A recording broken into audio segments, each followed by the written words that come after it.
we prayed, we came out of it, and I said, I see the group of companies, and she said, well, I see Genesis because it's a new beginning. So there we go, the Genesis group came about.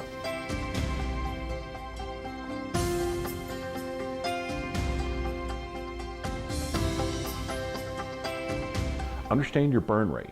What's it take if I do nothing just to keep the people employed, the lights on, and the squirrels turning in the cages? And you get that burn rate, and you know what you have to have. Some people call it the nut, some people call it the burn rate. You know what you have to have, and anything above that you have is just expendable income to be able to grow your company or to retire debt or something like this. This is something I would encourage businesses to do, because you may feel it's embarrassing, but it's not. If you get a contract, ask for some down payment, and have that down payment be part of really what your nut is that you need, what your cash need is going to be. Say it's 50%. You've got a contract for $5,000. Just ask, can I have $2,500 down payment? A lot of times companies will do that without too much headache, especially if you've done work for them in the past. And that helps you through the cash flow bumps. Do not take that $2,500 and go, oh, now I can go buy that boat. No, you have to keep your mind around the fact that you need that cash for your operations.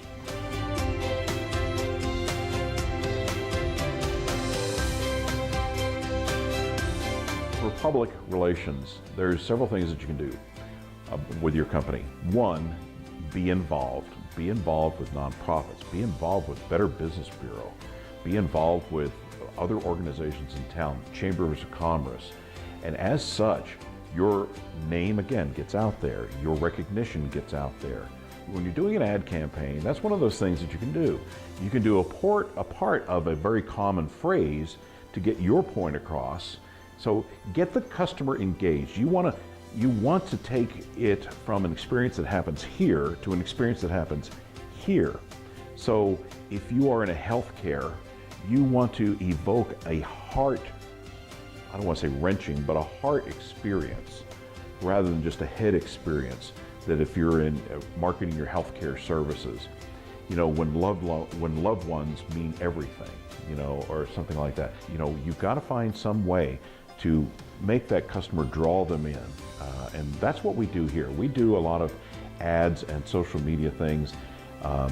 Like one of our taglines right now is saving time, saving lives. Because we want you to understand that our product helps you save time, and thus you are saving lives.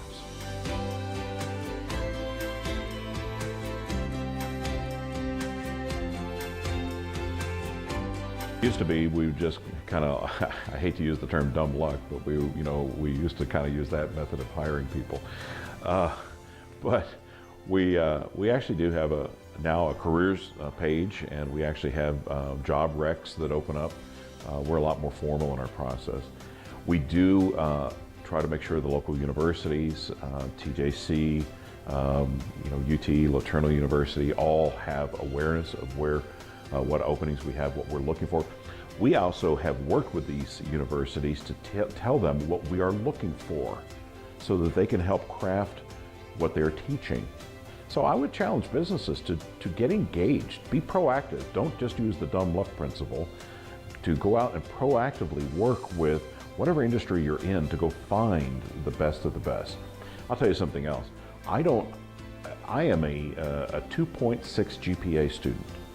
I take tests very badly, very poor. So I don't say that I'm very smart, and I don't think I am, but I have the ability to see people, to understand what their abilities are, and to hire off of the innate abilities that they have. And then we grow that, and we mature that. And they make longer term employees that way. We have some great retention here. Invest in your people. Whether it's going to a leader cast or whether it's books. We have a Lend library out here where we who are in leadership have actually gotten some books that have meant a lot to us, and we keep them on the shelf and say, please take them, read them.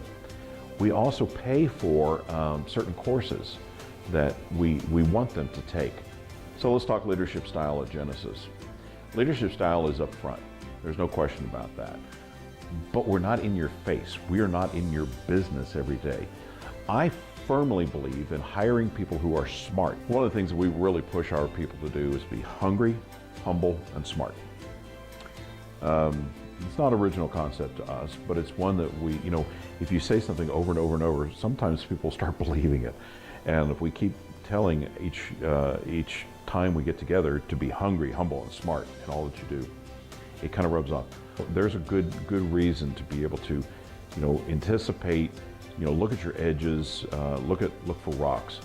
The big rocks in life are important to identify. As a team, our leadership, our senior leadership, we get together once a week right here in this office, and we have feet-up conversations.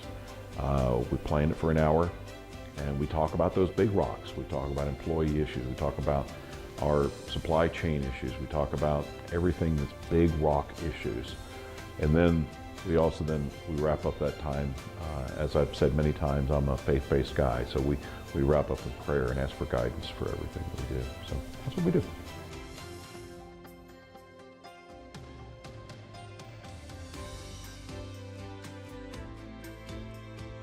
Actually fired myself as president of Genesis because he said a long time ago, when you start a company,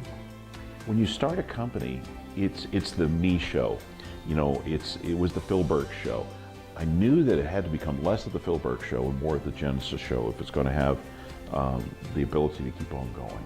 I met with our staff on that, I think it might have been the next Tuesday morning, and said that I was stepping down as president. I'm out of the day-to-day operations. I'm still CEO, still founder, still own it, but Jim is going to run this thing.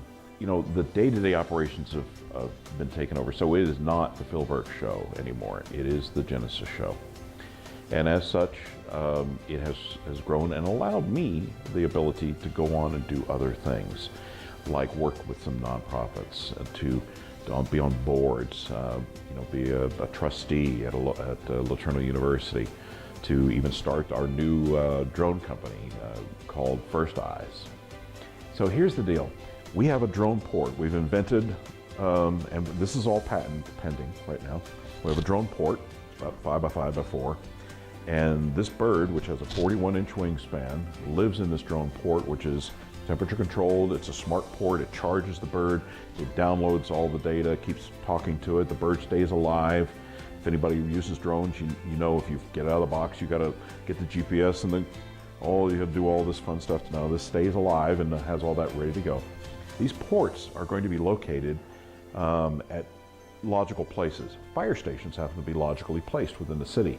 NFPA, the National Fire Protection Association, actually sets the standards. Our first one, and this is the first time you're hearing this, is going to be located. We're working on an agreement right now with the city to put it at a fire station here in Tyler for our alpha testing. If a 911 call comes in, when you call 911, it goes to what's called a PSAP operator, Public Safety Access Point. That information will come through and, the PSAP operator sees the accident. Let's say it's an accident, and we don't know what's going on with that accident. He or she can click on a button and say, I want a drone for this. I want to see what's going on. The port opens up, the bird fires up, takes off vertically, and then transitions and goes over 60 miles an hour to the incident and loiters around the incident and gives live visual and thermal. And we have optional, we have technology to be able to sniff for hydrocarbons. Now, do we have ammonia leaking? Do we have natural gas? Do we have methane leaking? So that before our first responders get in there, we know that we've got to have hazmat in there first. Then, it can loiter for about 30 minutes. This total flight time is pretty close to an hour from takeoff to landing. So as soon as boots get on the ground, if they need to use the bird for a little longer, great. If not, the bird can come back. It goes back to its port, finds its home, lands automatically. The port closes, goes back into charging, waiting for the next mission. And then we have other options beyond that for being at the site. But that's the whole concept of First Eyes. And we're in process right now. Like I said, we'll have the alpha out and then a beta testing period, and then we'll go to market next year.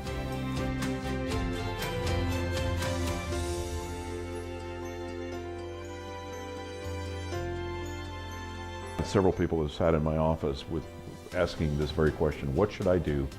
What's your best advice for starting out in business? And I'll say something that I've used with individuals, and I'll say the same thing for companies. If you have an old-fashioned dictionary, go find the word quit in it, get an X-Acto knife and cut it out. You are not allowed to use the word, it's a 4-letter word. You cannot say quit. You cannot say I gave up. You understand what I'm saying. I mean, there are certain things where you do have to change directions. Changing directions is fine. Failure is fine, as long as you learn and you keep moving. That is my best advice that I can tell you.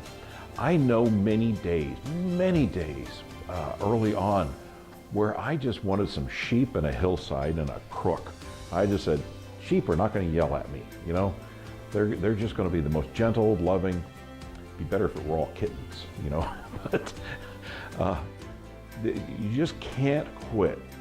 It's okay to get away. It's okay to but you have to then come back with a resolve that we're going to go back at this again. We're going to keep pushing forward. That is the biggest #1 advice. And I'll tell you a #2 advice. If you're married, if you have a partner, engage that person in your life. You can't do all this on your own. Have a support structure around you. I made that mistake early on. I thought, I can fix this, I can do this. And it cratered and it fell apart. And my wife didn't know anything about it because I could fix this, I could do this. I'm the He-Man. When I found out that she was truly my partner, and we got over the nonsense of why didn't you trust me, you know, actually come to find out she's got a really smart ideas and really smart brain. And she came alongside and said, well, have you tried this? No. Well, you know, had I had her alongside at the beginning, it would have been much, much smoother, much better. So those are probably my 2 big top things. Do not be afraid to be around people smarter than you. And don't try to look like you're smarter than them because it'll backfire. Sit and learn. Sit and learn and absorb. So if you're not involved in an accountability group of some sort in your personal life, I highly encourage you to get involved in that as well. But again, it goes back to pulling people alongside of you who are smarter than you and better than you, and let them be your help and support.